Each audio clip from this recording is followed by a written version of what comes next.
Oh, I changed my camera, so I was Whoa. getting ready to look over here.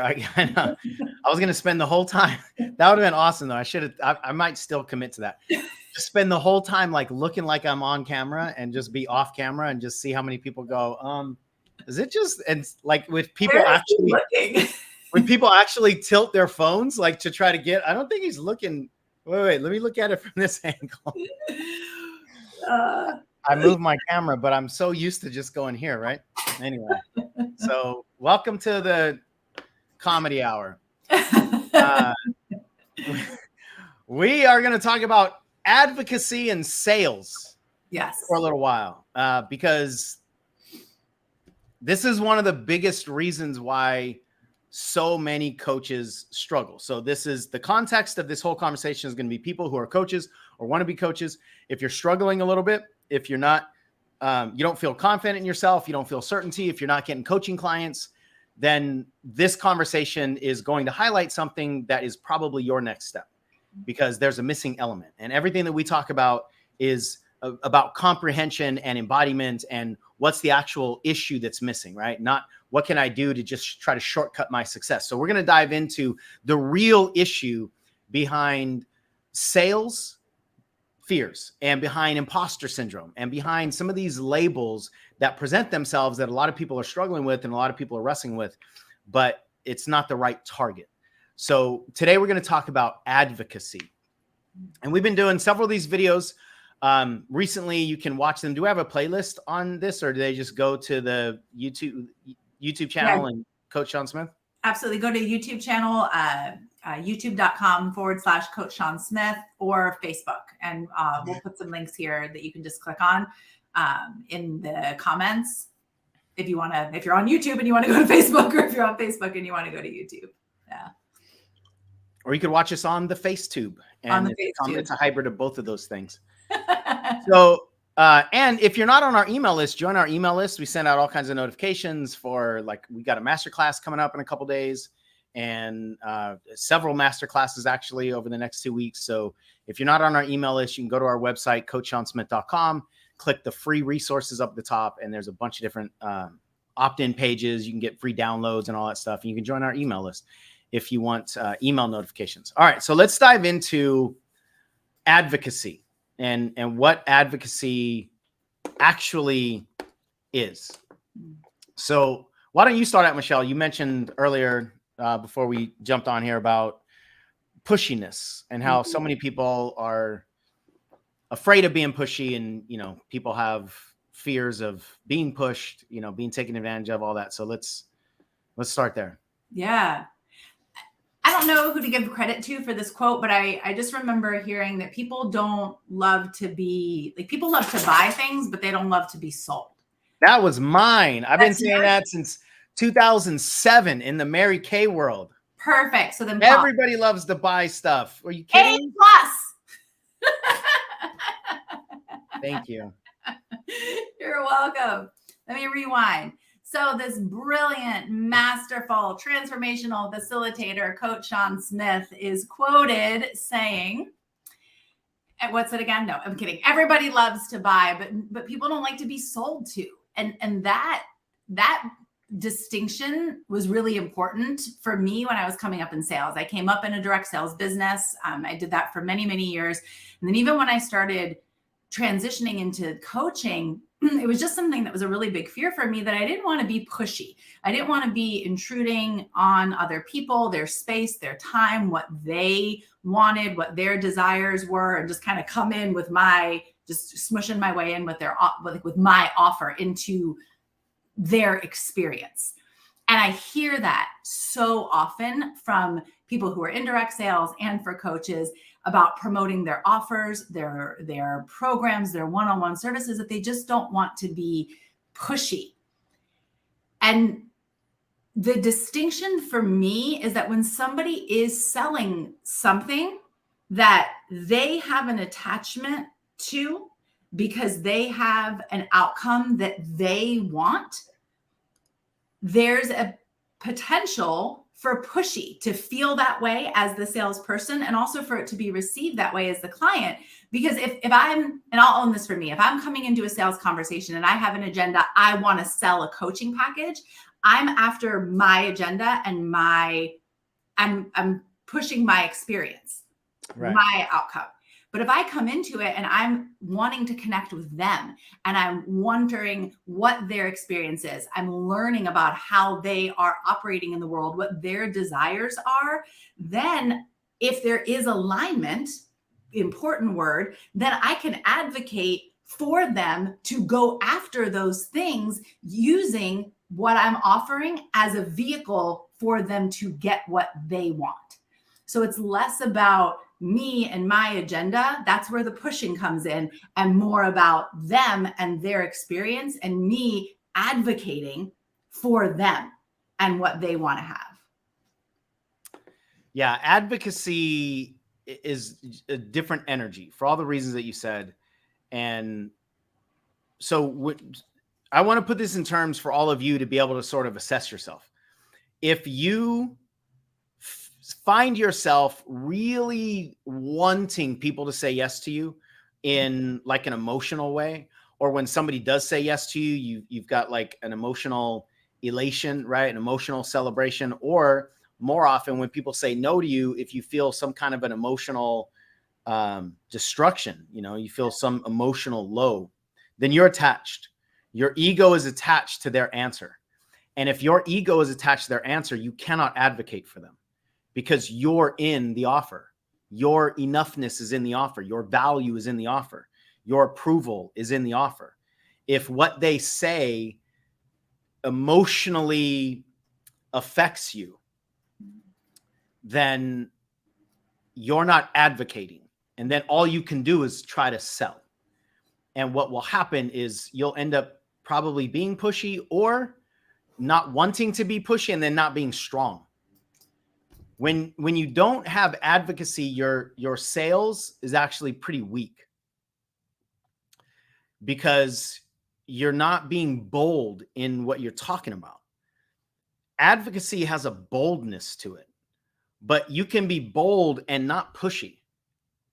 And I think it's because when you are advocating for somebody and your enoughness is not on the line, if they say yes or no, then you don't really care from your perspective whether they say yes or no or not. You care from their perspective because you want people to choose life. You want people to choose freedom. You want people to choose success. You want people to choose themselves. So from their standpoint, you go, man, it really sucks that they said no to the thing that I think they really need to get what it is they want, but I'm still good. And on the outside looking in, that might sound, it might sound egotistical. It might sound like we don't care. It's actually that we care more. And we have the ability to care more for other people when our ego is not attached. But the reason that happens, see, even if we say this is where you want to get to the point where when somebody says yes or no, it doesn't emotionally inflate you or deflate you.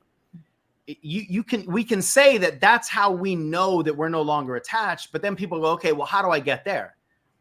That's still the wrong target, because that's a byproduct of advocacy, but advocacy is a byproduct of experience. That. So, I mean, how many times has this happened, Michelle? It's 2 steps away. God, maybe we've got to write a book, 2 steps away. So the thing that people are looking for is 2 steps away from the work that actually needs to be done. Mm-hmm. So getting where you're no longer pushy and you feel that certainty is a byproduct of the energy of advocacy. Advocacy is a byproduct of experience. And that means you doing the work and then advocating for the work that you've done. Yes. From the byproduct of the work. What I think is true for most coaches who are not succeeding to the level that they want is they're not products of the product. Mm-hmm. And almost every time that somebody asks us, and by the way, let me just pause on this. This is not the sexy stuff, you guys. This is not the sexy, sugar-coated nonsense about, I can tell you how to do this with, no experience, and I can get you around all the no's, and I can get you to make $15,000 in a weekend. Like it's not that. It's not the candy that so many of us are wanting, and we keep searching for. This is just what works. Yeah. This is the backside of experience. This is the backside looking back going, oh, that's what had to happen. This is not appealing to the people at the bottom of the hill looking for the ski lift. We're at the top of the hill going, yeah, you just got to start climbing. And if you don't want to climb, then that's fine. You're not going to build the muscles for you to ever get to the top of the hill. So you're going to die somewhere on this hill, and I'm going to advocate you to climb, but I'm not going to sell you a ski lift ticket. And that idea of like hard work is always just hard work. And I had a thought today. I forget how it came to me. It was like, it was very memeable in the moment. I don't know if I can recall what the meme was, but it was like the only shortcut to mastery is surrender, something like that, right? Or it's not shortcut. It's the shortest road to mastery is surrender. But the shortest road to mastery is not a short road. It's just the shortest out of all the roads to mastery. There is no shortcut to mastery. There is no quick fix to mastery. And what people are searching for nowadays is mastery. And people can feel mastery, and people can feel when it's not there. And that's one of the reasons why people don't follow. People don't follow followers. People follow leaders. And you can't lead without mastery of the process that you're trying to lead in. So what does that mean when it comes to coaching? You need to be a product of the work. You need to be immersed in the work. One of the things that we talk about is if you want to be a transformational agent, you need to transform from the overflow of your cells, which are saturated with the work. You do the work, and it works on you, and you experience, and you try to figure it out, and you practice, and you get feedback, and you're in the lab, and you're doing all these things to build your skills. And in the process, you're building your confidence, and in the process, you're building your certainty, but at different stages of all of those things. And eventually, your cells get saturated to the point that their overflow starts to transform other people. But your intellect will never transform other people. Intellect will never transform. It's based on information. Information cannot transform.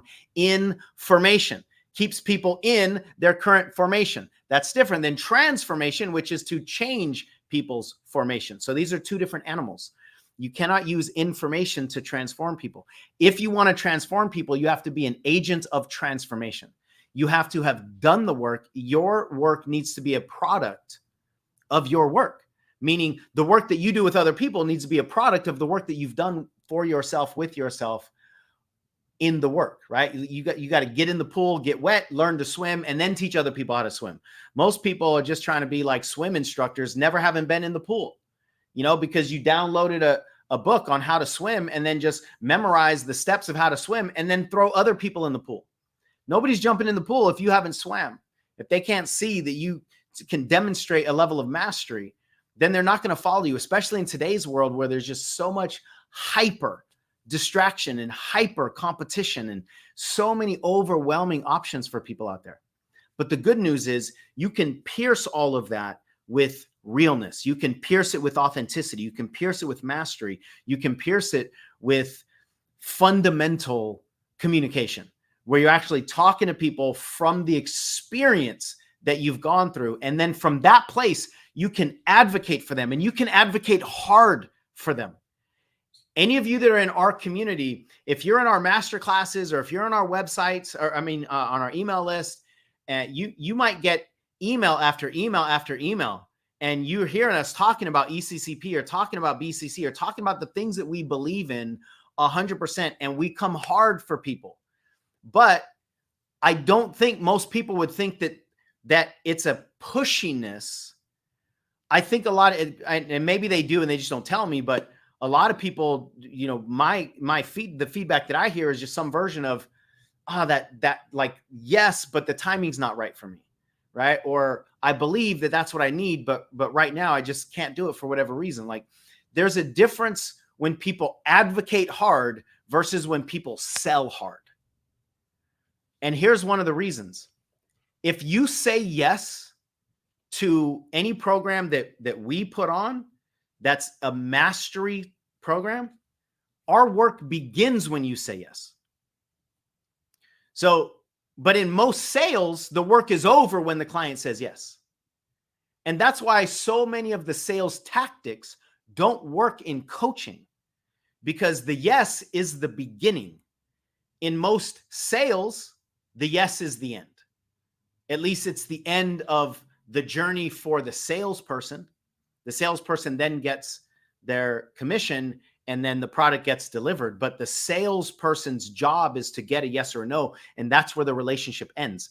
For the coach, the relationship, the intimate relationship begins when somebody says yes.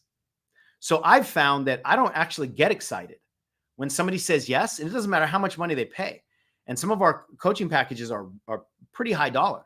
Somebody says yes to a big high dollar package, I take a breath. All right, buckle up. Because they just said yes to 2 years, right? They just said yes to 9 months with me. They just said yes to getting in the car, and now I'm going to start driving, right? They just said yes to something big. And so I've noticed that I almost take a step back just to balance myself when somebody says yes to one of my coaching programs. And that's not the way most sales is taught. That's not what most people think sales is. And that's why there's so much misalignment, and that's why there's so much disconnect. So what does all this mean? You got to do the work. Michelle was saying earlier, how do you know when you have mastery in a process? How do you know when you feel a level of mastery in your skills? How do you know when you've crossed a line?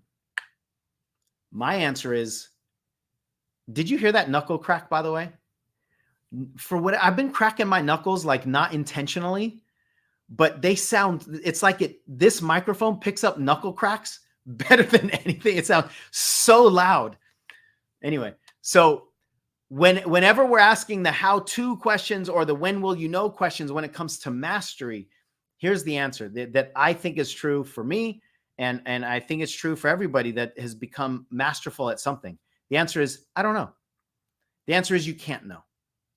And immediately, my question back was, when did Prince know that he was masterful at his craft? And part of it is because that's not even the point. The point is not to cross a line called mastery. The point is to commit to the process of mastery. But that doesn't work for the way the brain likes to operate. The brain doesn't like processes. The brain likes finish lines. Mm-hmm. The brain likes check marks. The brain likes tasks. That's all intellectual. Right. There is no such thing as intellectual mastery. That's not a thing. At least there's not an intellectual road to mastery. Otherwise, all you have to do is study how to play the piano and never have to put your fingers on the keys, and you'd be a master pianist. It's not the way it works. You got to get in. So when you go through the experience of mastery level learning, then you can advocate for people to have that same experience, and your detachment is actually going to be massively attractive to people, rather than, I don't really know what this looks like because I haven't actually gone through it, but I want you to buy it so that I can feel better about myself. So then urgency, immediacy, get in now, all these bonuses, like all those sales tactics are what we go to if we don't have advocacy. Yeah. It's not about tactics. It's about essence. It's about experience. It's about the saturation of your cells. So is there anything you want to add to that? Yeah. What came to me when you were speaking and just reflecting our conversation back is that the road to mastery is through the body. It's just not through the brain. It doesn't go that way. And so the not understanding and the potential confusion or the desire even to grasp it intellectually, it makes a lot of sense. And coming back to what you were talking about in the understanding, what I wrote down was like, you can't understand your own transformation.